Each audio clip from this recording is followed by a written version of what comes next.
یہ کوئی دریا نہیں ہے اور نہ ہی کوئی ایسی کوئی جگہ ہے جہاں آپ دریا کے کنارے آپ کوئی مچھلیاں پکڑ رہے ہیں یا کوئی ایسی نہیں ہے. یہ جناب نوشیرہ کا روڈ ہے جو ریلوے اسٹیشن کی طرف جا رہا ہے. یہاں پر جناب یہ وہ ایریا جہاں پر ایک ہمارے منسٹر ہوا کرتے تھے اور جو بڑی بڑی باتیں کرتے تھے تو پتلے سے ہوا کے ساتھ اڑ جایا کرتے تھے. پرویز خٹک ان کا نام تھا. تو یہ ان کا ایریا ہے جناب اور یہاں پر اس وقت 4 گاڑیاں الٹ چکی ہیں. یہ جدھر سے ٹرک گزر رہا ہے سونا گاڑی اوڑے دے دلتا.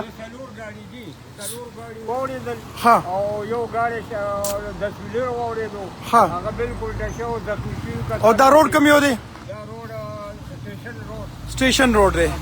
یہ جناب بڑے بڑے منسٹر یہاں پہ ہوا کرتے ہیں اور اس روڈ کی سچویشن جو ہے یہ ساری اسی طرح ہے اور یہ بہت عرصے سے ہے.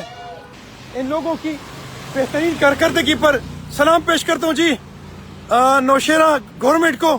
کتنا خوبصورت سا ہمارے لیے ایک مچھلیوں کا تالاب انہوں نے بنایا ہوا ہے اور یہاں پہ میرے بچے آیا کریں گے اور اس تالاب میں مچھلیاں بھی پکڑیں گے اور اس جگہ پہ بیٹھ کر اس دریا کو انجوائے بھی کریں گے. کے پی کے گورنمنٹ زندہ باد. آفرین، شاباش.